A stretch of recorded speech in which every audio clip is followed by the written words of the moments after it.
Right, so we resumed. We were doing 1 minute.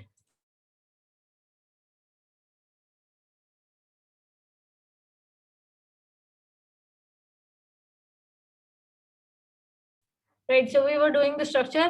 Internal structure जो respiratory zone का है और रेस्पिरेटरी जोन के जो एक्सचेंज वाला पार्ट है विच इज एल्वियस, हम उसका देख रहे हैं कि बाकी मेनली सिंपल स्क्वेमस एपिथेलियम होती है जिसे हम टाइप 1 एल्वियुलर सेल्स कहते हैं, और दूसरा जो कुछ स्कैटर्ड क्यूबॉइडल सेल्स है उनको हम टाइप 2 सेल्स कहते हैं. टाइप 2 सेल्स जो है वो सरफेक्टेंट प्रोड्यूस करते हैं, और ये आप पहले भी एक पढ़ चुके हैं कि एल्विलाई के लेवल पर सरफेक्टेंट जो है वो सरफेस टेंशन के लिए जरूरी है, और अगर सरफेक्टेंट नहीं होगा तो एल्विलाई कोलैप्स कर जाएंगे.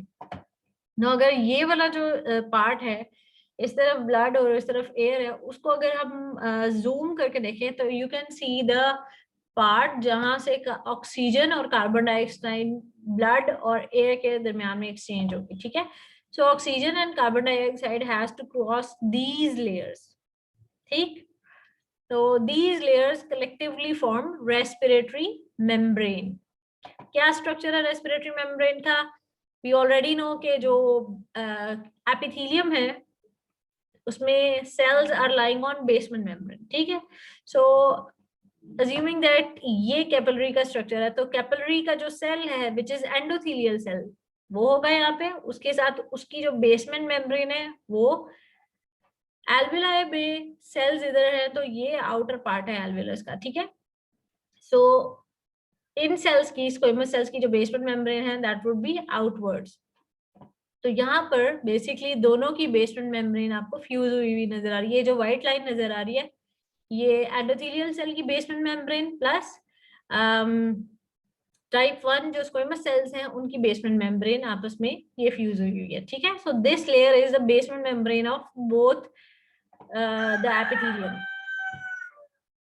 and then this is the alveolar epithelium जो सिंपल स्क्वेमस टाइप 1 सेल है. ठीक है, तो ये उनकी वॉल्स हैं. ठीक, तो सेल मेम्ब्रेन्स और उसके दरमियान में बेजल लेमिना, ये 3 लेयर्स हैं जिनको क्रॉस करना है ऑक्सीजन और कार्बन डाइऑक्साइड ने. रेड ब्लड सेल्स में जो है वो ज्वाइन करेगी ऑक्सीजन, कार्बन डाइऑक्साइड यहाँ से एयर में एंटर होगी. ठीक, सो this is forming the respiratory membrane.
Right, sorry, so alveoli जो हैं उनकी वॉल्स एक्सटर्नली अगर हम देखें तो इलास्टिक फाइबर से और कैपिलरी से एसोसिएटेड है. इलास्टिक फाइबर जो है ना वो इसकी शेप को मेंटेन करने में हेल्प करते हैं. ठीक है, ये राउंडेड जो शेप है वो मेंटेन रहती है. इंटरनली हम देखें तो टाइप 1 टाइप 2 एल्वियुलर सेल्स से, उसके अलावा यहाँ पर जो है ना वो ये आपको ब्लू कलर के जो सेल्स नजर आ रहे हैं दीज आर द मैक्रोफेजेस जिन्हें हम डस्ट सेल्स भी कहते हैं. These macrophages are first line defense here. जो एयर आती है उनमें अगर कोई इन्वेजन हो, फॉरेन इन्वेजन हो, बैक्टीरियल इन्वेजन हो, तो उसके लिए मैक्रोफेजेस जो है वो यहाँ पर मौजूद है, ठीक है. They are going to improve immunity. और फिर हमने पोर्स भी देखे कि एयर का प्रेशर जो है वो सारा इक्वलाइज हो जाता है, राइट. सो अब हम थोड़ी सी ग्रॉस एनाटॉमी की डिटेल्स कर लेंगे प्लूरा और लंग्स की. इंटरनल स्ट्रक्चर सारा हमने कर लिया. जो ब्रोंकाई आते हैं वो डिवाइड करते हैं, और उसके बाद फिर एक कंडक्टिंग जोन है, उसका क्या स्ट्रक्चर था, रेस्पिरेटरी जोन है, उसका क्या स्ट्रक्चर था, वो सारा इंटरनल स्ट्रक्चर हमने कर लिया. एक्सटर्नली लंग्स किस तरह नजर आते हैं, उनकी एक्सटर्नल एनाटॉमी क्या है, उनका रिलेशन क्या है, ये हमने अभी करना है.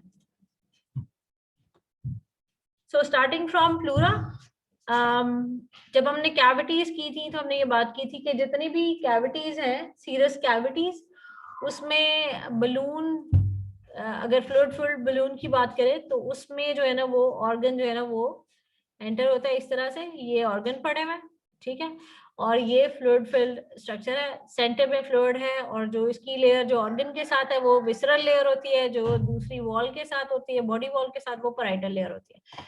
तो यहाँ पर लंग्स को जो ये सराउंड कर रहा है, फ्लूइड फिल्ड जो बैग है, उसको हम कहते हैं प्लूरा.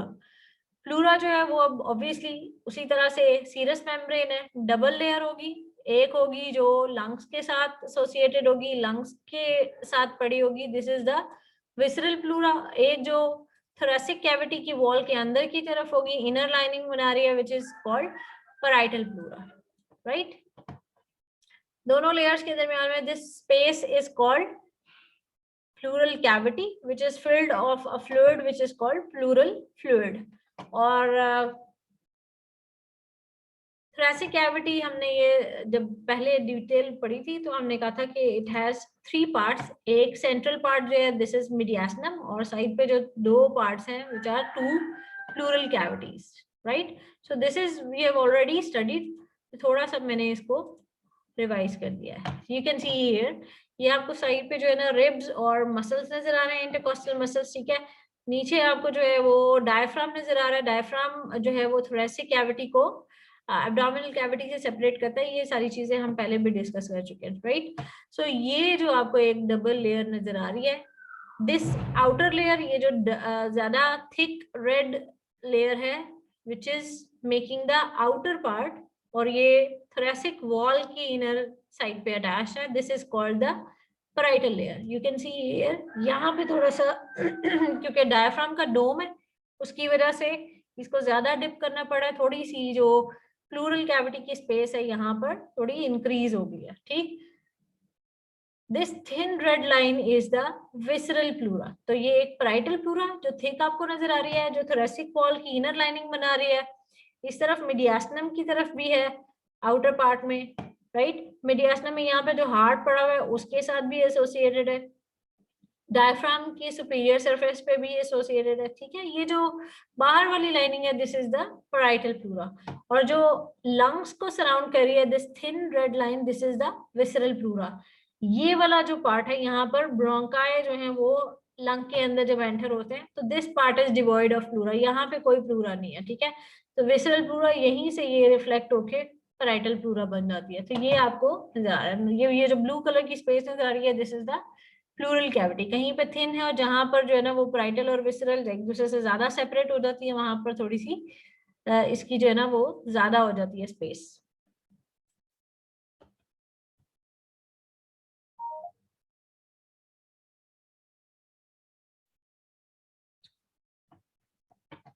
ऑलरेडी डिस्कस्ड के जो लंग्स हैं they are present in the pleural cavity, ठीक है.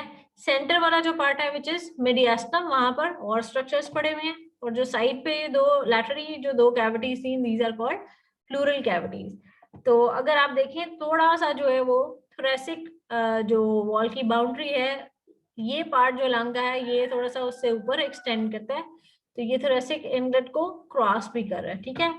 फिर right, so you can see here के lung की location in the thoracic cavity in the lateral to pleural cavities, right. Superiorly thoracic wall से ये और क्लेविकल से ये प्रोजेक्ट कर रहा है पार्ट जो एपेक्स ऑफ लंग है वो, राइट। और इन्फीरियरली अगर हम देखें तो ये 10th कॉस्टल कार्टिलेज जो है वो उससे ऊपर ऊपर जो है ना वो इसका लोअर एज आ जाता है, लेकिन ये 10th कॉस्टल कार्टिलेज तक बेसिकली ये डिसेंड कर रहा है, जो इसकी लोअर लिमिट है प्लूरल कैविटी की। लंग्स प्लूरल कैविटी के अंदर जब एयर आती है तो एक्सपैंड कर जाते हैं, और जब एयर नहीं होती तो फिर ये वापस कोलैप्स कर जाते हैं। तो इनकी जो ये है हाइट या जिसको हम कहते हैं एक्सटेंट, वो चेंज होती रहती है, इंस्पिरेशन में और होती है, एक्सपिरेशन में और होती है, ठीक। सो जो मेन प्लूरल कैविटी की एक्सटेंट है वो ये है up to the 10th costal cartilage और 10th rib. Posteriorly you can see, anteriorly यहाँ पर हमारे पास ये मार्जिन जो नजर आ रहा है प्लूरल कैविटी का वो स्लैंट कर रहा है, ठीक है, up to 10th costal cartilage. Posteriorly देखेंगे जी it is up to 12th rib, तो ये थोड़ा पोस्टीरियरली जो है ना वो इसकी एक्सटेंट लोअर है as compare to anteriorly. Costal margin और स्टर्नम से ये स्टार्ट हुआ।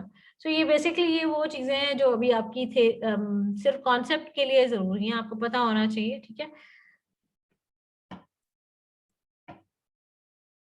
मेजर लैंडमार्क्स क्या है लंग्स के? जो अपर पार्ट है जो मैंने आपको बताया क्लैविकल से ऊपर जा रहा है विच इज कॉल्ड एपेक्स। जो लोअर पार्ट है डायफ्राम पे विच is called base. Hilum is that part जहां से हाइलम एंड रूट, ये वो पार्ट है जहां पर स्ट्रक्चर्स पड़े हुए हैं लंग्स में एंटर हो रहे हैं, ठीक है। हाइलम लंग का पार्ट है और रूट वो स्ट्रक्चर्स है जो हाइलम के थ्रू लंग के अंदर एंटर हो रहे हैं। So there is right lung and left lung. I can show you structures here.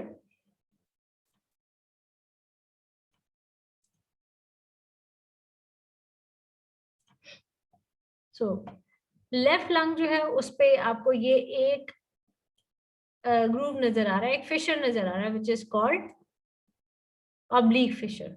जो राइट लंग है you can see two fissures, एक हॉरिजॉन्टल फिशर नजर आ रहा है और एक ऑब्लिक फिशर नजर आ रहा है। These are not complete fissures, ये कंप्लीटली लंग को कट नहीं करते, ये पार्शली जो है लंग के टिश्यू को सेपरेट करते हैं। ये जो सेपरेट हुए हुए टिश्यूज हैं इनको हम लोब्स कहते हैं। सो जो राइट लंग है it has a superior lobe, a middle lobe and inferior lobe externally.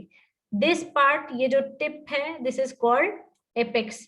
ये part जो diaphragm के ऊपर है, this is called base. This side is called the mediastinal surface और ये जो outer side है जो thoracic wall के साथ है इसको हम कहते हैं costal surface, right? तो ये basically lung का external structure है। और यू कैन सी कि ये रिलेशन है जूम इन करके जो आपको दिखाया हुआ है, तो उसमें आपको थोरेसिक वॉल की इनर साइड पे जो है ना वो जो लाइन नजर आ रही है दिस इज पैराइटल प्लूरा, और ये जो लंग के टिश्यू के साथ नजर आ रही है दिस इज विसरल प्लूरा, और प्लूरल कैविटी भी दिखाई गई है, ठीक है। सो लेफ्ट लंग जो है उसमें सिर्फ और सिर्फ ऑब्लिक फिशर है और लेफ्ट लंग में सुपीरियर और इंफीरियर लोब है, there is no middle lobe. और लेफ्ट लंग में क्योंकि हार्ट जो है वो लेफ्ट साइड पे ज्यादा डेविएटेड है तो लेफ्ट लंग के लिए स्पेस थोड़ी सी कम हो जाती है, तो लेफ्ट लंग के इस साइड पे मीडियास्टल साइड पे ये एक नॉच भी है जिसे हम कार्डियक नॉच कहते हैं। कार्डियक नॉच इसलिए बन गई है क्योंकि इसने हार्ट को यहाँ पर जो है ना वो मिडिल मीडियास्टम में प्लेस करना होता है, right. So this is the external structure of lungs.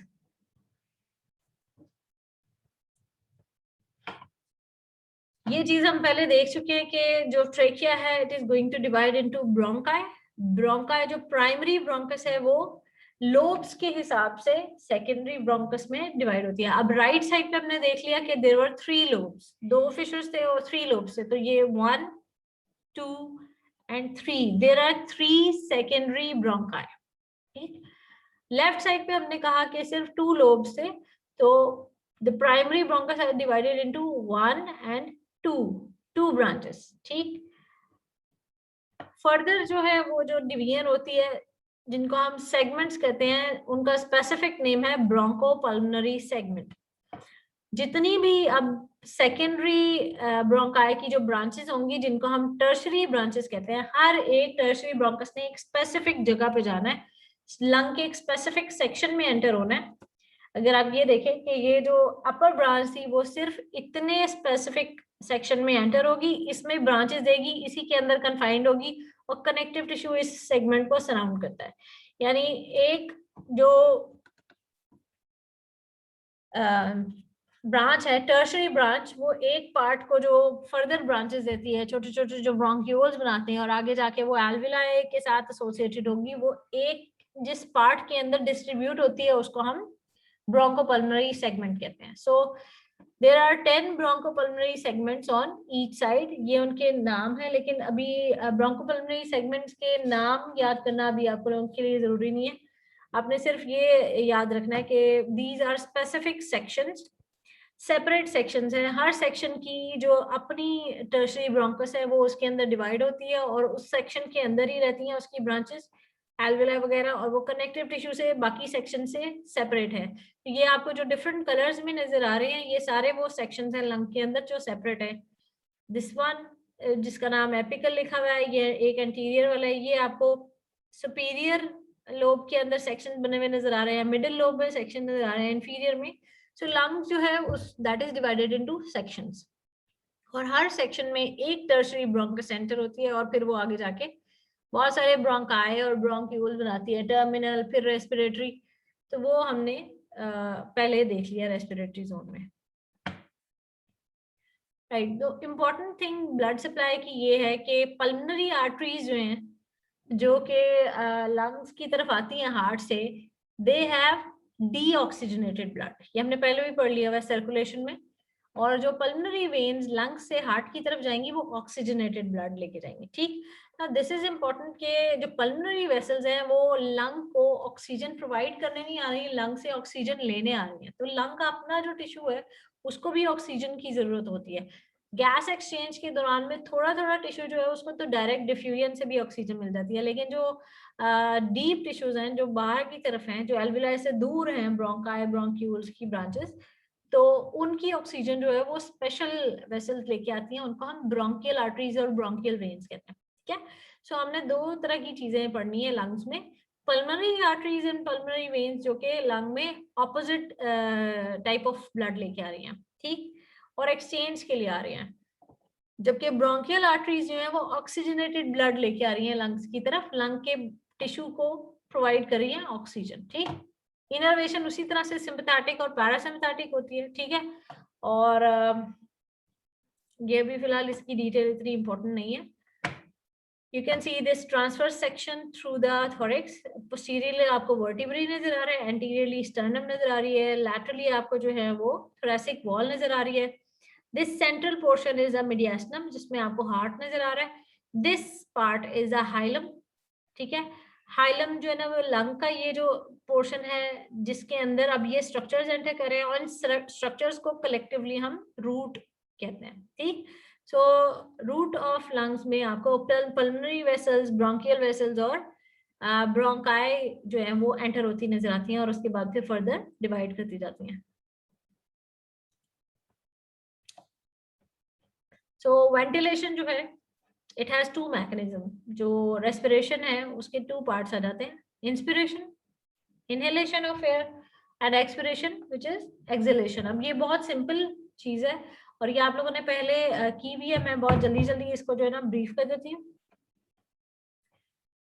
Right, जब इंस्पिरेशन होती है तो volume of thoracic cavity increases, lungs expand करते हैं, एयर एंटर होती है। ठीक, और लंग्स की एक्सपैंड करने के लिए पहले क्या होता है कि जब मसल्स जो है वो रिब्स को मूव करते हैं और डायफ्राम नीचे की तरफ जाता है, फ्लैटन होता है, डिसेंड करता है, तो एकदम से अंदर जो है ना थोरेसिक कैविटी में पहले प्रेशर डिक्रीज करता है। जब इंटरनली गैस प्रेशर डिक्रीज करेगा तो एयर जो है वो एटमॉस्फेरिक प्रेशर ज्यादा है और इंटरनल प्रेशर कम हो जाता है एकदम से, तो एयर जो है वो जल्दी से एंटर होती है इनटू द लंग्स। ठीक, डीप इंस्पिरेशन में थोरेसिक वॉल के ऊपर जो स्पेशल मसल्स हैं जो थोरेसिक वॉल को मजीद मूव करते हैं वो भी साथ शामिल हो जाते हैं। तो ये वो मसल्स हैं जो डीप इंस्पिरेशन में, यानी जब हमने डीप ब्रीदिंग करनी हो और ज्यादा एयर अंदर लेके जानी है तो उसमें मसल्स भी इंक्लूड होते हैं। Expiration is the acceleration of air. Normal जो एक्सपिरेशन होती है वो पैसिव होती है। जैसे ही हम मसल्स रिलैक्स होते हैं, डायफ्राम ऊपर की तरफ मूव करते हैं तो क्या होता है कि जी प्रेशर जो है ना वो नॉर्मल हो जाता है, तो ऐसी कैविटी का और एयर जो है वो उसी तरह से फिर बाहर निकल जाती है। फोर्स एक्सपिरेशन करनी हो तो ऑब्वियसली मसल्स कॉन्ट्रैक्ट करते हैं एब्डोमिनल वॉल के, ठीक है।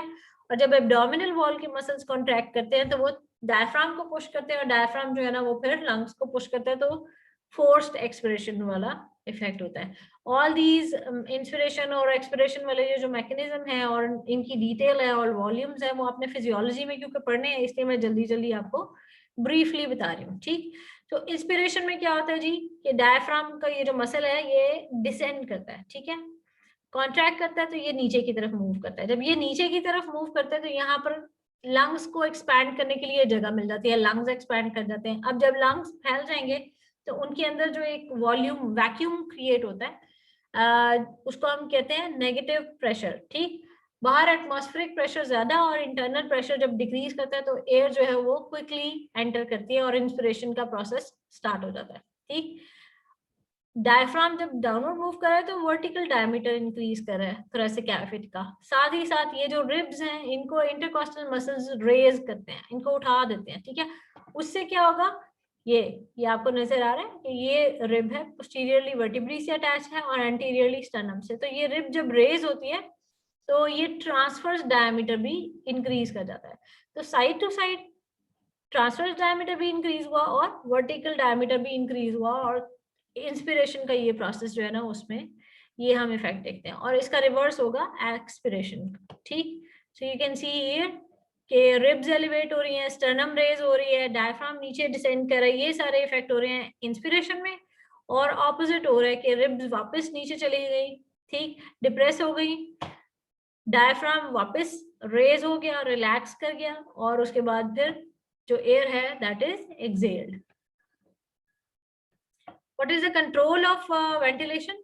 नर्वस सिस्टम जो कंट्रोल करता है वेंटिलेशन को उसको हम कहते हैं रेस्पिरेटरी सेंटर, और रेस्पिरेटरी सेंटर जो है वो मेडुला ऑब्लोंगेटा में होता है। बस आपने इतना ही एक पॉइंट याद रखना है कि जो हमारा रेस्पिरेटरी सेंटर है जो रेस्पिरेशन के रिफ्लेक्सेस को कंट्रोल कर रहा है और ऑटोमेटिक जो कंट्रोल है रेस्पिरेशन का वो मेडुला ऑब्लोंगेटा में है, ठीक। So this you can see here कि ये मेडुला में सेल्स पड़े हुए हैं जो कि न्यूरॉन्स हैं जो कि इनको कंट्रोल कर रहे हैं। ये डायफ्राम आपको नजर आ रहा है, इंटरकॉस्टल मसल नजर आ रहे हैं, ठीक है। So this is the control of medulla oblongata to the respiratory system. एक है हम वॉलेंटरली रेस्पिरेटरी रेट को जो है वो चेंज कर लें, ठीक है, ये भी हम कर सकते हैं क्योंकि जो स्केलेटल मसल्स जो एक्सटर्नल और इंटरनल इंटरकॉस्टल मसल्स हैं, डायफ्राम है, एब्डोमिनल मसल्स हैं, we can voluntarily contract them. लेकिन अगर हम कुछ ना करें और अपने सारे स्केलेटल मसल को रिलैक्स रखें लेकिन फिर भी एक बेसलाइन रेस्पिरेशन जो है वो चलती रहती है ऑटोमेटिक लेवल पे, उसका कंट्रोल जो होता है वो मेडुला ऑब्लोंगेटा में है, वो मेंटेन रखता है। That is basically the respiratory centre. अच्छा, रेस्पिरेटरी सेंटर एक तो बेसलाइन मेंटेन करा है। इसके अलावा जो रेस्पिरेशन में जो चेंजेस आती हैं वो डिफरेंट स्ट्रक्चर्स की वजह से आती हैं, ठीक है। इन स्ट्रक्चर्स को हम कहते हैं कीमोरिसेप्टर्स, जो कि बेसिकली कुछ मेडुला में पड़े हुए हैं और कुछ हमारे जो है ना वो एओर्टा के साथ एसोसिएटेड है और कॉमन कैरोटिड आर्टरी के साथ एसोसिएटेड हैं, जिनको हम एओर्टिक एंड कैरोटिड बॉडीज कहते हैं। ये क्या करते हैं कि ब्लड के अंदर अगर कार्बन डाइऑक्साइड यानी कार्बोनेट जो आयन है उसकी अगर कंसंट्रेशन ज्यादा हो जाएगी तो फिर ये जो है ना इंक्रीज करना शुरू कर देते हैं रेस्पिरेटरी रेट को। रिफ्लेक्सली ये मैसेज भेजते हैं टू द सेंटर और वो रेस्पिरेटरी रेट को इंक्रीज कर देता है। अगर ब्लड में ऑक्सीजन की क्वांटिटी ज्यादा है और कार्बोनेट्स कम हो रहे हैं तो फिर ये रेस्पिरेशन को रेट को लोअर करने के लिए मैसेज भेज देते हैं रेस्पिरेटरी सेंटर को, ठीक है। So this is basically the neural control of respiratory rate. तो यहाँ पर ये बेसिकली आपके जो है ना वो एओर्टिक बॉडीज और कैरोटिड बॉडीज हमने कहा कि ये जो है स्पेशल रिसेप्टर्स हैं, ठीक है, carotid bodies and aortic bodies. तो ब्लड के अंदर ये बेसिकली ऑक्सीजन और कार्बन डाइऑक्साइड की जो अमाउंट है उसको मॉनिटर कर रहे होते हैं। जिसकी अमाउंट ज्यादा हो ये मैसेज उधर भेज देते हैं मेडुला में सेंटर पे, ठीक। तो उसके अकॉर्डिंगली रेस्पिरेटरी रेट जो है वो चेंज हो जाता है। Thank you very much for listening. अगर आपके क्वेश्चंस हैं तो वो भी आप मेरे से पूछ लें, अगर नहीं समझ आता और कुछ तो फिर